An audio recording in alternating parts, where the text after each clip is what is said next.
And then can we talk about you and your journey with all this? Yeah. I mean, this is personal for you. Yeah. And you're very brave to talk about that. So tell us about you going to Mexico recently. Yeah, so Alejandro, I may cry. Yeah, then I will too. He had his immigration interview. Alejandro is your? My husband, Yes. my son's father. And we've been waiting for this interview for years. This has been a 7-year process. Okay. And, you know, this last year has been really terrifying, right? I'm still scared for him, but we have, you know, made some progress, and that feels really good. But so we went to Mexico for his interview, Ciudad Juarez. He was approved for his green card, and he's now back in the States with a visa currently, but waiting on his green card to be mailed. And so what's unique about this is that y'all had to leave and do this in Mexico, and that's because he had an unauthorized entry. Yes. So if you came in on a visa and you got married, you have to do all the stuff here. Yes. But if you didn't, then you got to go back out. Correct. And That's how essentially I start understand it. over. Yeah. Yeah. That's how this I is not understand it. technical Yeah. legal. Yeah. Yes. But yes. So you had to kind of start over like you were meeting there Yes. and coming in. Yes. So now he has his authorized entry. Like him coming back through, Great. that was his authorized entry, right? And it was a little scary I at see. customs because he did get pulled aside for further investigation, but everything was okay, and he is back. And his authorized entry is a fiance or a marriage. Is that visa? Yes, that visa that is, well, his visa is a resident visa. Is Okay. It's temporary until he gets his green Right, card. right.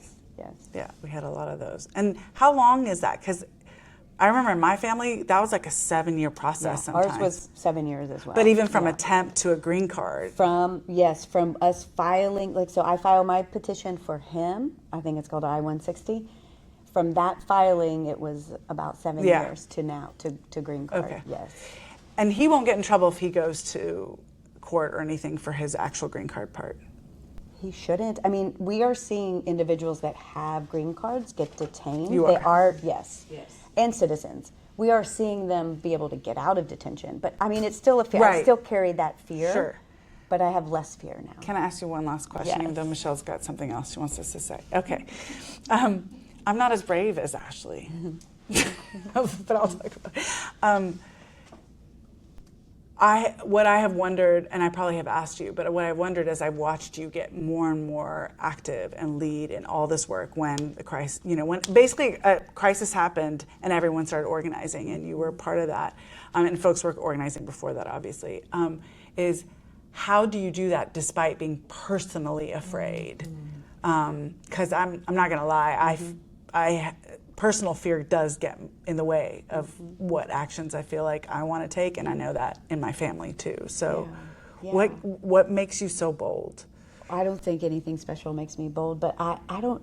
It feels better to do the work for me. I mean, I did worry that I was going to mess up his case. I worried that the fact that ICE agents know my name, that they would target him. I worried about that, was always in the back of my head. But you did it despite it. It felt more important to be in the work, doing the work, helping others. I mean, because also, I mean, his whole family, I mean, there are so many other individuals outside of Alejandro that I care deeply for, right? I do this work for all of them as well. And it's not just my family that matters, right? It is all the families. And do you feel that you have some ability, I don't like using the privilege world because I feel like it's gone, but you have learned this world, you've been coming here, 3-4 years now or whatever, so you've gotten good at this. So do you also feel like that relative knowledge, skill, ability, even being an American, United world, it sets you up in a way to 100%, keep going? Yes, I'm going to use my privilege as an American, as a white person, in this fight every day, and feel called to do it. I cannot imagine not doing it. That's what I sense, Amazing. So Maryam, you said your family also took 7 years. Can you talk a little more about that? Well, I feel like you're my mom. So in the 80s, my mom, she was 7 months pregnant when we left. It was martial law. Because I was in the belly. We left Iran. And that's a whole bigger story that we won't. But well, yeah, so 1978, September 1978, 7 months pregnant, martial law, gets on the plane, and has me. And then has a big family. We're very rooted in family. You talked about, tears came to your eyes just thinking about a broader family. Yeah, so we're very rooted in family. And Mom, that's just who she is. And so when she got here, there was just no way that she was going to be okay and content here in a nuclear family when knowing that there's a war happening because the Iran-Iraq war started in 1981.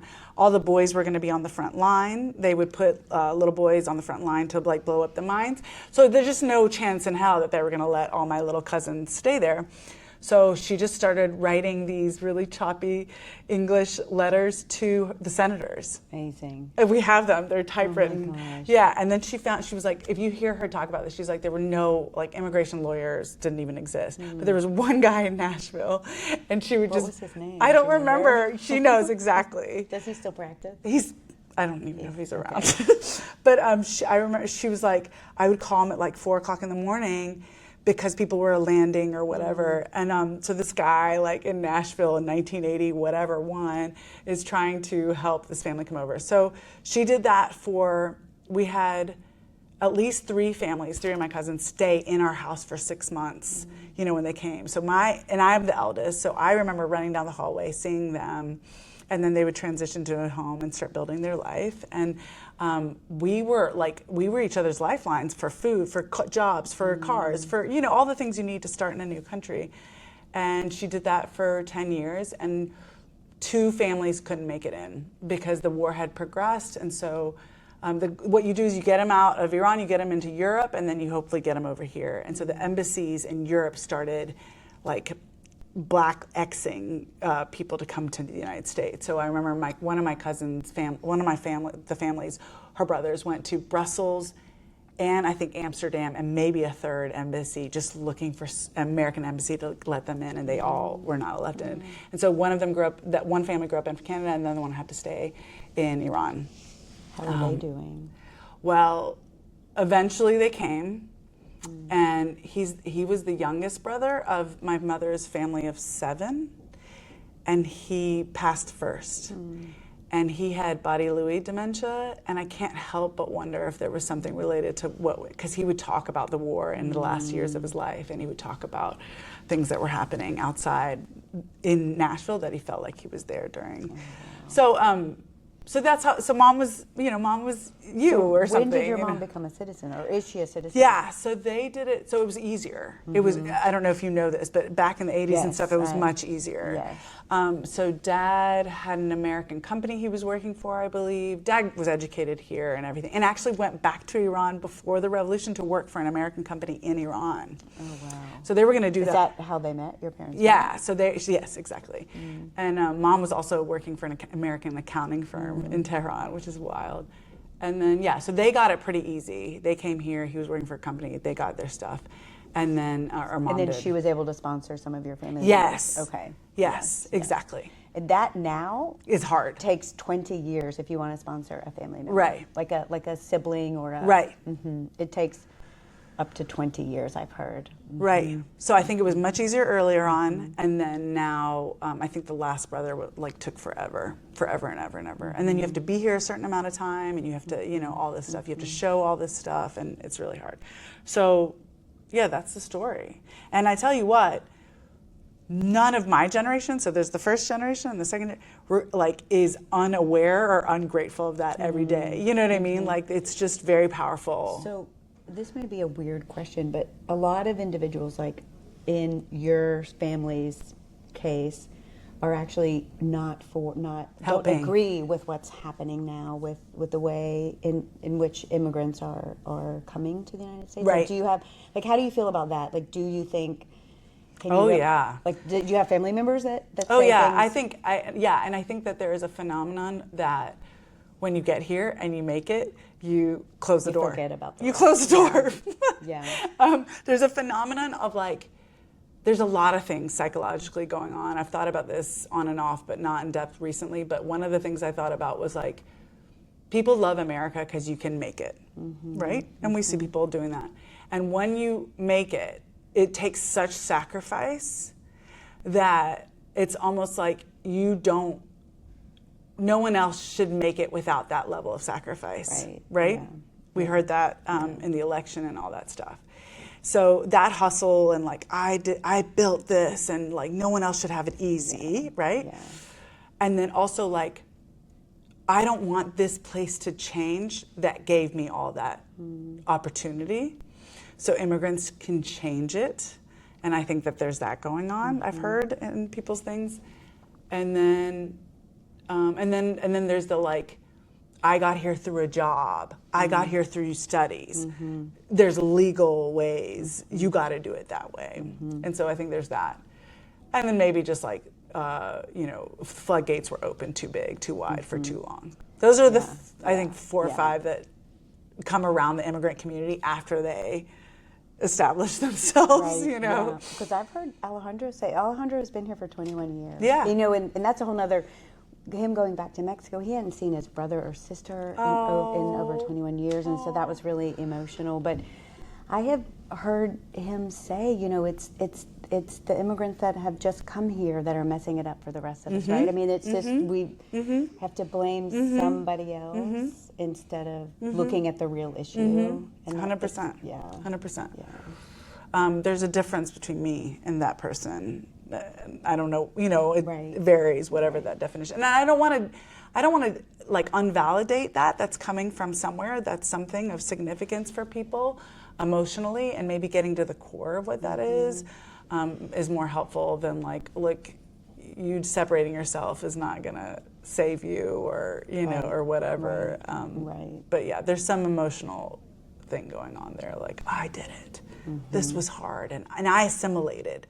That's the other thing I hear is like, I had to become Joe or Mike or whatever, and that's what it takes. It's almost like you've been beaten down so bad that, yeah, that's what I think. But yeah, it had marked my whole life.